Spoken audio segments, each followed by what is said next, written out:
A portion of this video is sponsored by Squarespace.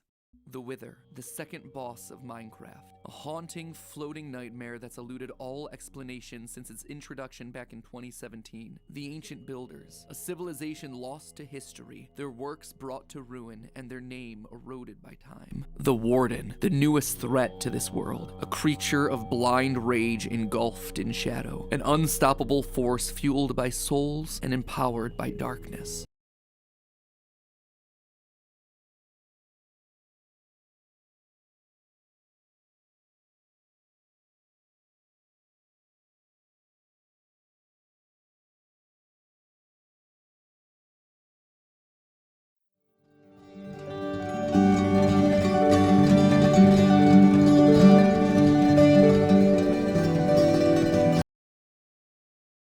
Three groups, three distinct mysteries waiting to be solved, and all of them united by this.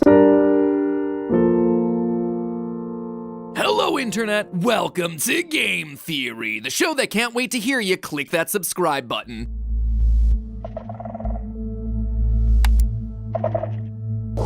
Oh, no! Is it safe?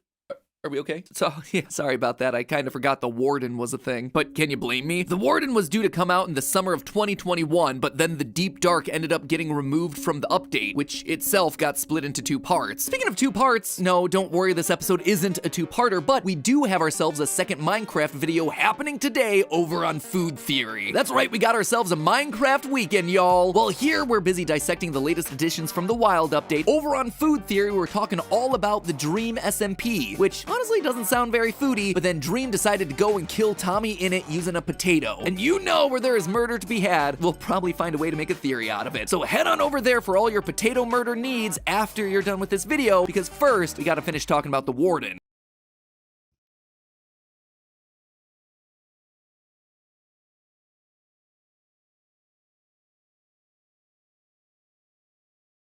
because first, we gotta finish talking about the Warden. As of this week, it has finally launched as part of the Wild update. According to Mojang, not only have the mechanics of the Warden been refined, but they've added new blocks to the Deep Dark, new items, and oh yeah, we're also getting one of the coolest, most complex and interesting structures ever created in Minecraft, the Ancient Cities. Based on the name alone, this seems like the thing that we've been theorizing about for years. Oh, victory has never felt so good. But you know what feels even better than being right? Having new lore to chew on. Mojang understands that you don't just drop an entire underground city complete with giant burning portal frame into your game without considering what it's doing there from a story perspective. And similarly, you don't just introduce the single strongest mob to guard it without factoring in the rationale for placing it there. So our question is why? What does all of this mean for the secret story of Minecraft? How do these disparate parts wind up working together? Well, shockingly, not only is everything here connected, but all of it is also tied to one of the longest standing mysteries in the game, the Wither. But to decode it all, we actually need one key item. An item that's been broken up and hidden throughout all of these updates. Something innocuous, something unsuspecting, a simple music disc. Everything is unlocked through this one disc. So what is the story of the Deep Dark and how does it tie into the narrative that we've been building over the last 3 years? Strap in, friends, because today we're diving in deep to tap into the darkest lore of Minecraft. First, let's talk about the Skulk.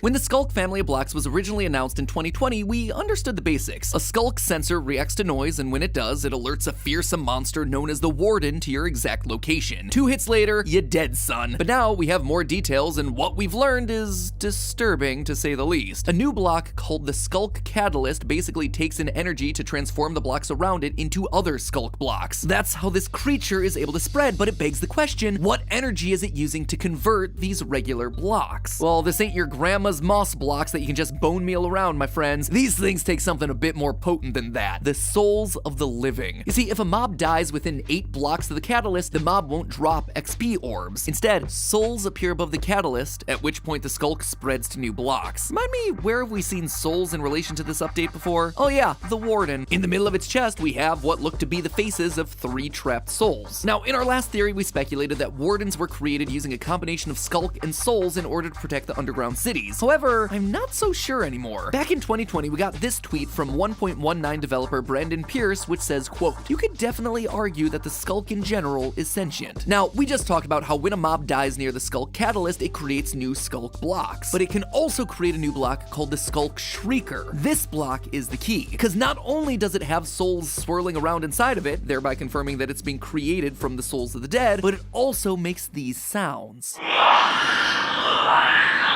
That's fine. I didn't need to sleep tonight. Minecraft is totally a kid's game. Anyway, that shriek isn't just signaling that I have to take an adult diaper change. When it goes off, you'll hear another noise, the sound of something burrowing up to the surface. That something is the Warden. So what am I saying here? Well, I'm suggesting that the Warden wasn't created by the ancient builders to protect themselves. Instead, I think it was made by the Skulk to protect itself. When it senses danger, it summons a creature made of Skulk, an unstoppable force that acts as the final line of defense, trying to ensure the survival of this species. And this is actually supported by the Warden item drops. You see, if you manage to take one down, it drops a single Skulk Catalyst, which honestly feels like a crummy reward for something so difficult. However, from a lore standpoint, it makes perfect sense. If the Warden's primary objective is indeed the survival of the species, then in defeat, it would want to release a last-ditch attempt to keep the species alive, hence a single Catalyst. But that still doesn't answer the major question, where did the Skulk come from in the first place? For that, we actually have to take a closer look at the new biome, the Deep Dark, and more importantly, those ancient cities. Once you enter the Deep Dark biome, you start to find these patches of Skulk blocks. If you follow these patches further down into the cave, eventually you'll find an ancient city, ruins covered in even more Skulk. Logic would dictate that since the concentration of Skulk is higher in the cities, this must be where it originated. And this seems to be correct. In the ancient cities, the hallways are covered in woolen carpets. That's an important detail since the Skulk and Wardens are sound-based entities. They respond to your steps. And wouldn't you know, woolen carpet are the only blocks that don't activate the Skulk when they're walked on. This tells us that the inhabitants of the ancient city were clearly aware of the Warden, and they were trying to live their best alongside it. However, just because this seems to be where the Warden lives now doesn't mean that it's always been here. Right in the middle of the ancient cities is a massive structure made out of a new block called Reinforced Deep Slate, an immovable, indestructible block similar to the end portal frames. But that's not where the similarities end. In the game files, this big structure of Reinforced Deep Slate is known as the City Center. It's a pretty generic name, right? Doesn't really tell us all that much. However, there are smaller versions of that same city center dotted around, and in the game files, they're known as small portal statues. Portal, you say? Now sure, Mojang has said for years that it isn't adding any new dimensions, but that's missing the point. I don't think Mojang is introducing a new dimension, I think they're introducing the idea of a new dimension as they continue to explain Minecraft's history. A history that becomes a lot more clear thanks to one little item. Or should I say 9 little items that make up a bigger one? Disc number 5. That's right, ladies and gentlemen, we've got ourselves a new numbered disc. And you know what that means? Sound-based storytelling. But before I can start piecing together the disc and the lore, I've got to tell you about how you can start piecing together a great website, because this portion of today's episode is sponsored by Squarespace. Squarespace is the all-in-one platform for building your brand and growing your business online. Or in my case, your cat's business. That's right, I made a website dedicated to my cat Skip's beauty pics. Why? Because while I could have done something predictable, like show you one of the multiple professional sites that we've made in the past using Squarespace, I instead wanted an excuse to show you some top-tier Skip content. And making websites with Squarespace is so fast and easy, I was like,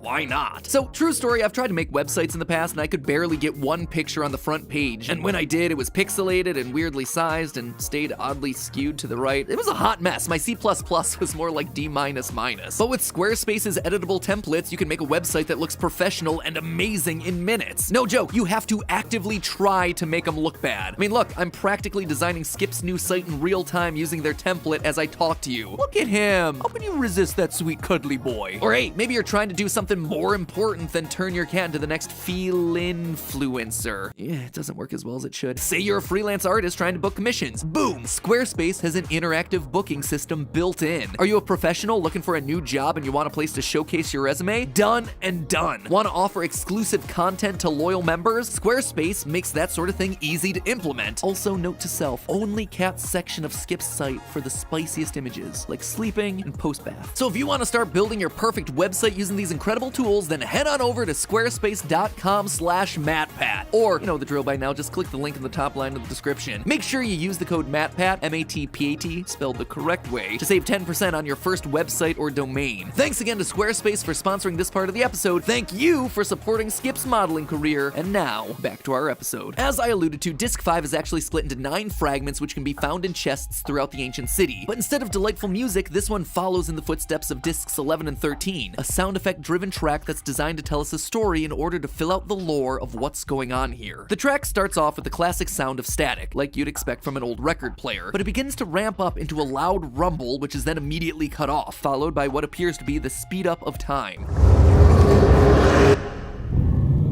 We'll hear these sorts of speed ramp effects a lot throughout the disc. The next set of sounds are ones that are familiar to anyone who knows discs 11 and 13. The sound of someone walking underground, this time on dripstone. You can tell based on the footsteps, using their flint and steel to light a fire while bats flutter through the cave. However, as this character walks, it eventually turns into a march, which is then joined by other footsteps coming from what seems like heavily armored soldiers. We can make out sirens going off in the background.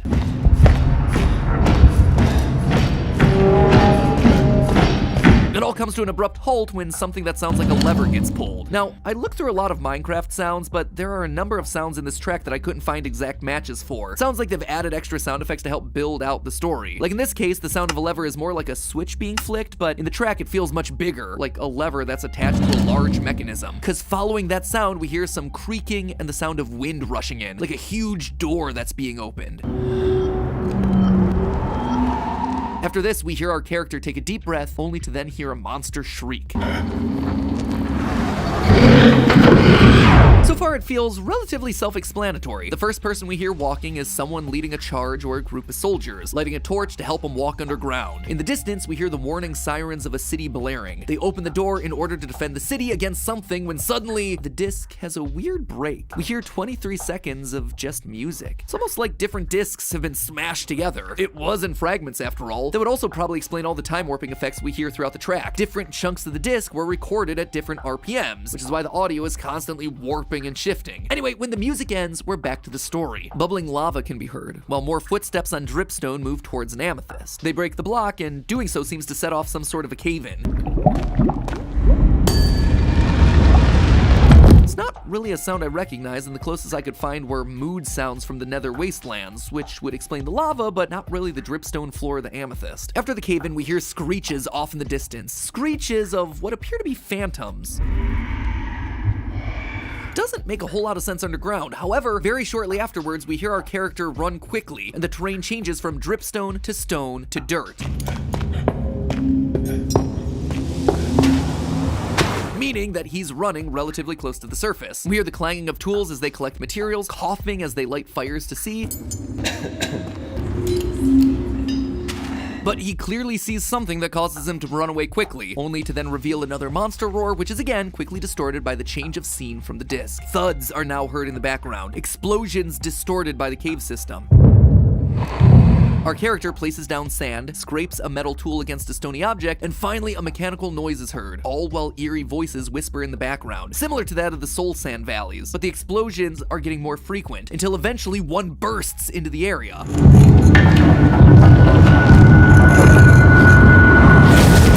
There's a brief moment of silence before suddenly the reverse sound of glass is heard, and we hear the souls shriek in a huge gust, leaving nothing but a warping hum in the background, all of which sounds very similar to the creation of a portal.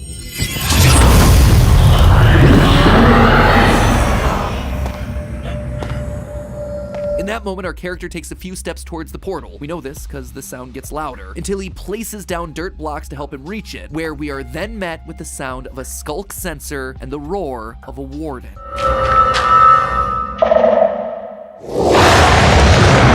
The tape actually winds down here, but there's actually one more sound mixed in with the warden roar. Listen carefully.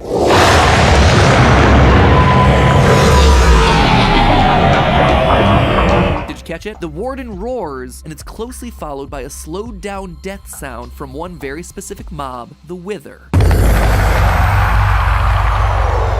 So that's the breakdown of the disc from what I can hear, but thinking about the story fragments that we have, the question is, what does it mean? Well, let's actually talk about that last bit. A member of an ancient builder society, the same one that made these underground cities, is out caving, collecting precious materials, when all of a sudden he hears something out in the distance. He rushes to the surface, only to see the Wither floating there. This leads to the first section of the disc with the emergency sirens blaring. The Wither is on its way, so the city needs to mobilize its army to try and take it down. They travel through the caves until they get to a secure entrance. When they open the gates, it's clear that their worst fears have come true. The Wither has followed the colonists down into the depths. They can hear the Wither's explosions in the distance, getting closer and more frequent. Desperate for an escape, they rush to finish the new portal technology they've been working on. They've clearly built portals before, specifically to the Nether, where they've learned about the properties of soul sand. We know this because of the lanterns that are all around the ancient city. They begin to make the final touches to their portal. They make it out of a block that is so impenetrable, not even the Wither can destroy it. This is gonna be their ticket out. They place soul sand underneath this new portal and they light it, which is exactly what we see left over in the ancient cities. There are also still remnants of their experiments underneath the portal. Redstone circuits experimenting with powering blocks, how much power you can output with different objects, redirecting power. Ultimately, soul sand seems to be the most powerful source of energy. Combining all of these things together allows them to open the portal. The souls from the soul sand screaming as they're used to power it. At that moment, the Wither breaks through. The builder makes his way to the portal to escape,